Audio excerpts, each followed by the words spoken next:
Now we're going for a little jaunt in the woods outside of Baragast.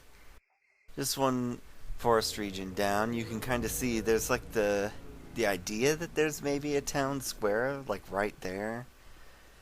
It used to say your journey took 8 hours, which always kind of confused me. There's the road marker for Baragast. Zoom in on it a little. Now, in my previous Let's Play of Baldur's Gate, I actually rage quit in this area because there is a chance for vampiric wolves to spawn. Those are pretty hardcore. These are ogrillons. They're not really that big of an issue. I mean, sure, they pack a punch, but we can take them down pretty easily. Yeah, there's a chance in this region that vampiric wolves will spawn. And if you watch the previous videos, the spawns were broken, and so whereas one might be a problem, many were definitely impossible. This is a letter from a guy that was being passed through a halfling whose dead body you can kind of see. We're gonna like walk right by it now. I just pointed at it. So that relates to a quest back in Baragast, and we will take care of that when we get to the end of this region because we have a little something to do first. So you walk a bit of a ways down. Now, mind you, I'm afraid of this forest region. So here we find the Flaming Fist officer. He accuses us of being bandits, which isn't necessarily true.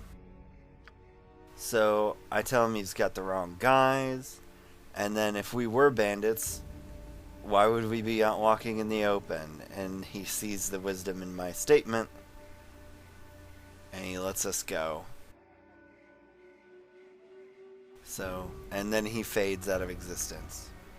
I was checking my positioning on the map. Now you walk over here, and you'll find some hobgoblins deeper on into the woods. And we finish them off without too much of a hitch, which is a good thing, really, because if they had hit us, we would die.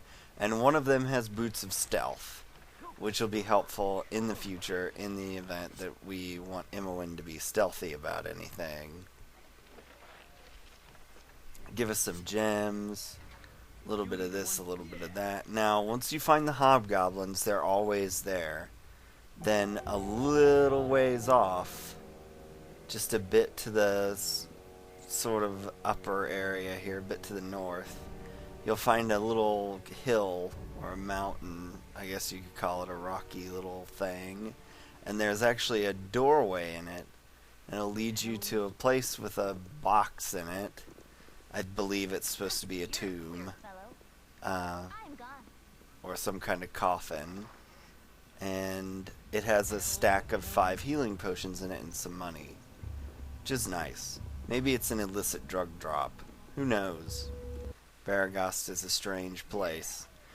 And now we're ready to more or less leave this area. I'm just going to snag the area transitions while we're this far out to the left of the map. And we'll head back to Baragast once we're done doing this. This will give us another forest region to explore. Not gonna go there right now. Basically, when you play this game, you should keep in mind that most of the game really occurs in these forest regions, out walking around, and if you do them all too early, they may be too hard for you. They also might possibly be, it might screw you over when you recruit new NPCs. We see a ghoul. Now, a ghoul's a little bit dangerous for us because they can paralyze you, but it's just the one. So he turned out not to be that big of a deal. Gives us a little bit of loot. And we're just going to walk back across and get the Oldcaster, I believe, map loaded. But yeah, so anyways, if you do all these wilderness areas really early and you want to pick an NPC up that comes later in the game, then they'll always be fairly weak. for the rest of it. And since I'm not doing a solo run, I'm trying to get all the new NPCs and such in the party. I kind of need these forest areas to not be done so that I can level them up. So there's Allcaster, and we are ready to move on back to Baragost. So once you get back to Baragost, you need to take that letter a little ways up here, and you'll find this row of houses, and this is the house you want. It's right against the very edge of the map.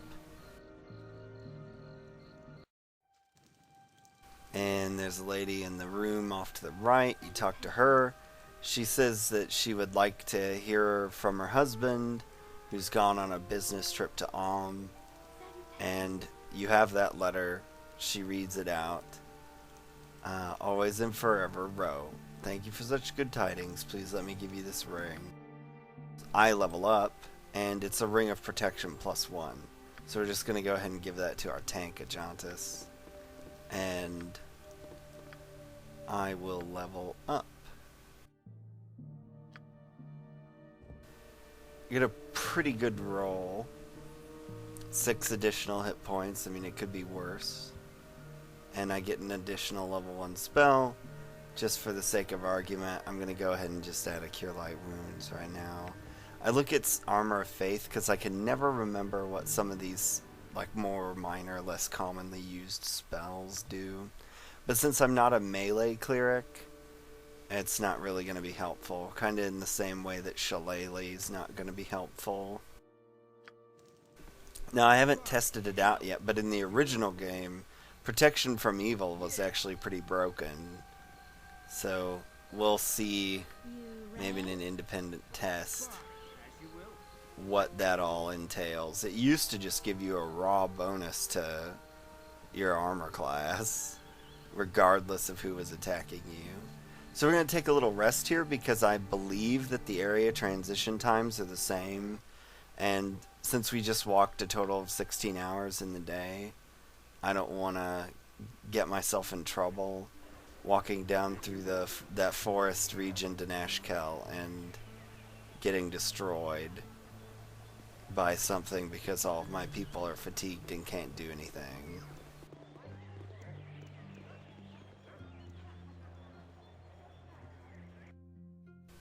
There we go. Walk quite a ways down. The journey took 4 hours, so apparently the transition times are much shorter than I recall. So that's a good or bad thing. Maybe they just shrunk them down for Enhanced Edition. 4 hours is pretty solid. Now, this map doesn't have as many cool things in it as the previous one did. It's actually quite barren.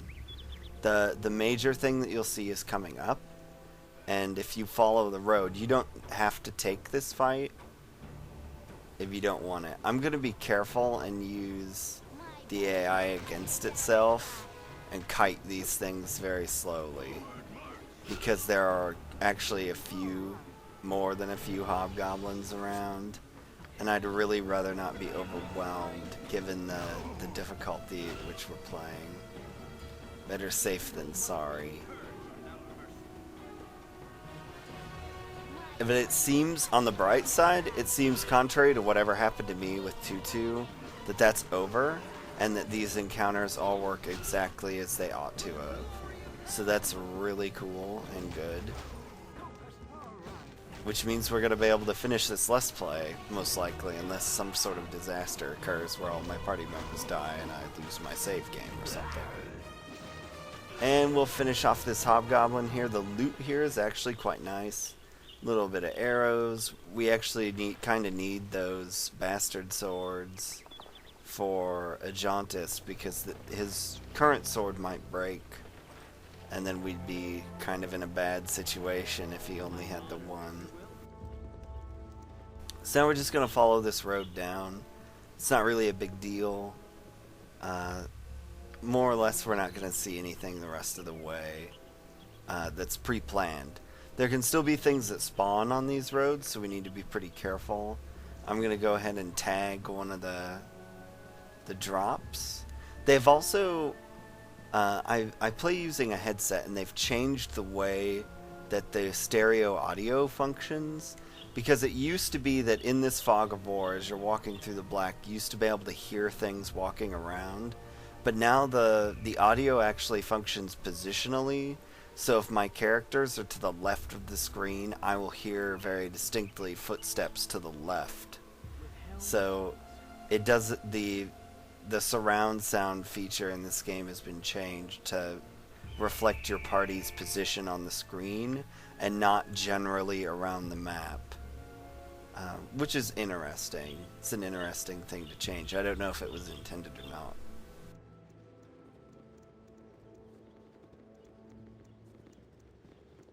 Then we'll head down. We've got our one forest region, and we should be getting pretty close to Nashkel now. Little pool of water that looks nice, quite nice.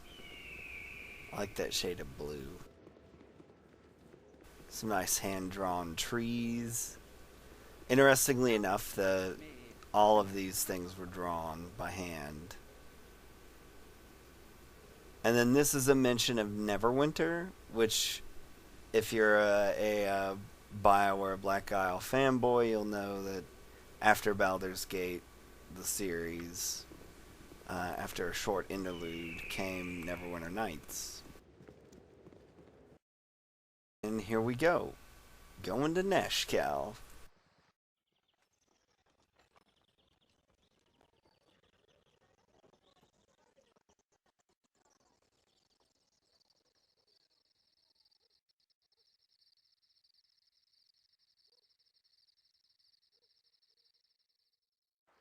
With your hurried flight from Candlekeep barely behind you, the troubles facing the Sword Coast seem an unfamiliar blur to your fractured nerves. Gorion would not have you sit idle, however, and perhaps investigating local concerns will shed some light on your own predicament. How the iron shortage or the trouble in the Nashkel mines could possibly be linked to you, you have no idea. We'll be exploring Nashkel in future videos. So, take care.